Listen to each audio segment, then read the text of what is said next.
А в этом ресторане меня когда-то накормили лягушкой. Я со знакомой по какому-то делу зашел. Директор встретилась, пригласила к столу.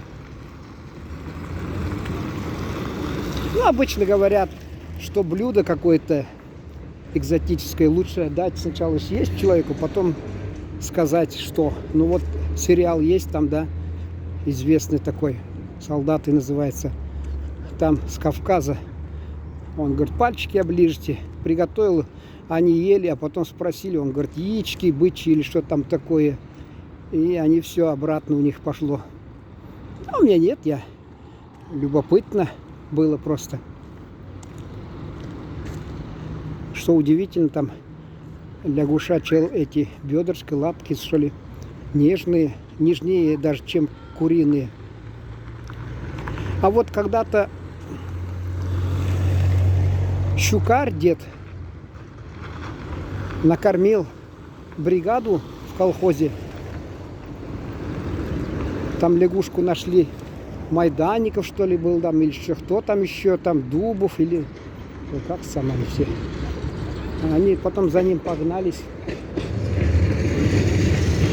Еле ноги он унес, дед Щукарь.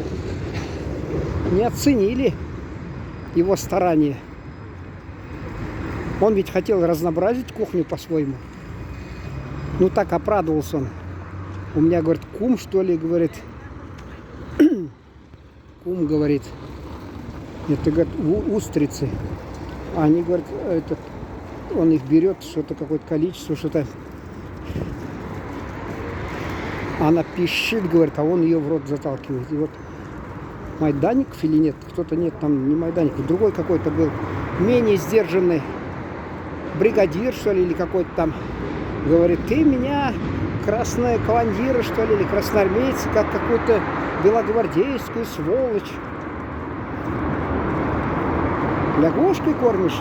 Так знаете, правда, все равно, она вот сегодня приятель у меня показывает, говорит, человек из-под асфальта не может вылезти, а трава, говорит, пробивает асфальт, там прям пузырится, грибочки из-под асфальта лезут. Вот это правда историческая. Она все равно вылезает. Вы знаете, какое количество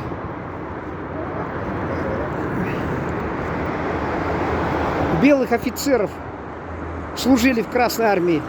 Им платили, но зато у них там вот эти комиссары, у того же Чапаева, например,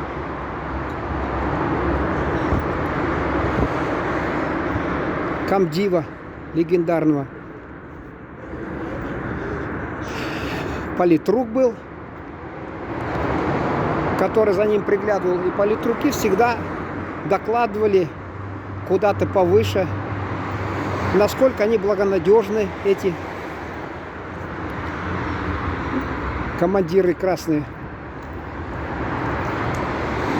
Вот я там когда-то довелось писать интервью, материал, вот, интервью брал, а написал, короче, зарисовку расширенную с участником там о нем гражданской войны. Я спросил, он говорит, он не говорил тогда, видимо, нельзя было об этом говорить, писать, и он лишь сказал, что вот у наших обмундирование было неважное, у красных, дескать, с оружием плохо было, и мы только, значит, количеством брали, мол. А мы смотрим там фильм, помните вот это, там как раз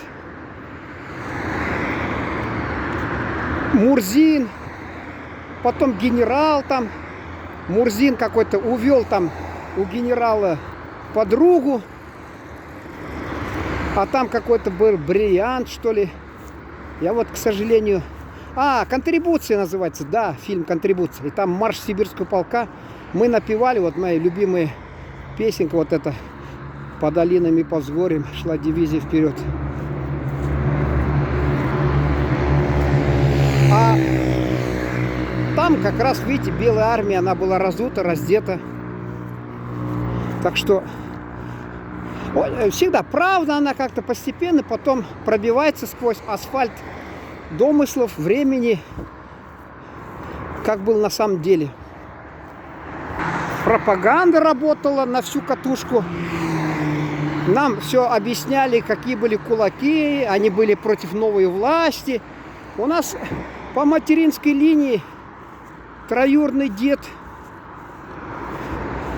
он был крепкий хозяйственник. У него и дом, как пятистенка, что ли, назвать, потом 8 окон там. У него, я же рассказывал, там на 20 лет, как у немцев, колонистов, там на 20 лет техника его, сельхозтехника, пережала то, что у других было. Вот. И он, когда колхозы начали создавать, среди первых вступил, все отдал колхоз. А время пришло, и его надо же отчитываться, сколько кулаков, мироедов там арестовали. Загребли за милую душу его, детей. И у него внук или внуки даже родились в Ульяновской области за колючей проволокой. У нас вот ужасы показывают Освенцима. Ах.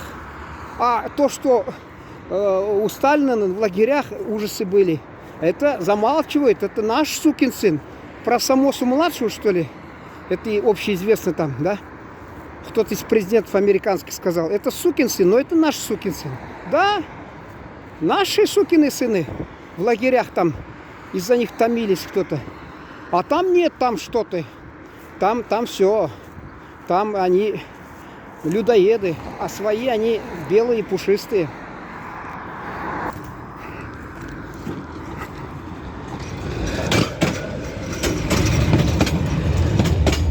Отец говорил, кто не хотел, тот не работал.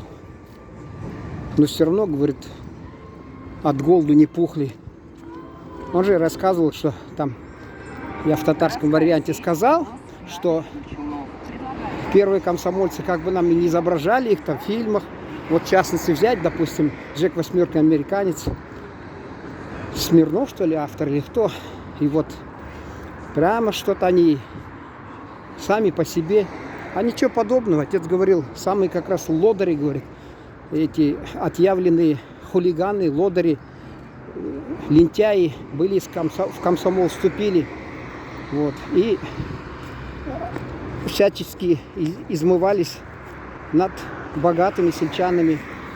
Тогда ни милиции, ни советской власти, ни сельсоветов там, ни коммунистов, ничего не было.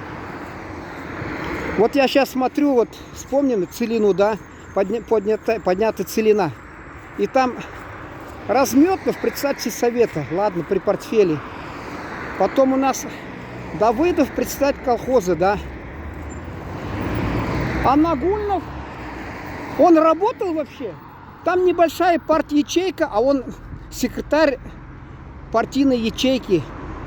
Что-то я не верю, чтобы он там работал где-то, Нагульнов. И как там Шолохов говорил, нас обвиняет за границей, что мы пишем по указке партии, а мы пишем по указке сердца, а сердца принадлежат партии.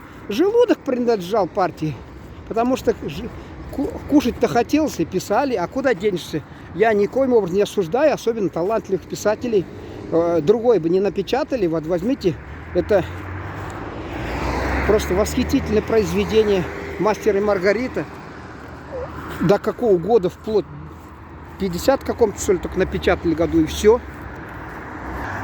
Или в 60, или в 70. Вот я боюсь ошибиться, но при жизни не увидел это. Он около 8 или 10 лет писал это произведение. Любовь приходит и уходит, а кушать хочется всегда. Поэтому писатели, там, любовь к прошлой жизни, как Аверченко тосковал, сколько-то ножей в спину революции, он там, значит, книгу озаглавил, Ленин даже одобрил и говорит, напечатайте, что ли, некоторые его произведения велел. Вот Бунин вернулся или нет, не знаю, Александр Иванович Куприн точно вернулся потом. Рахманинов, кажется, в Америку эмигрировал, так и не вернулся. Композитор. Разбросала революции, прошлась тяжелым колесом по судьбам людей, особенно писателей.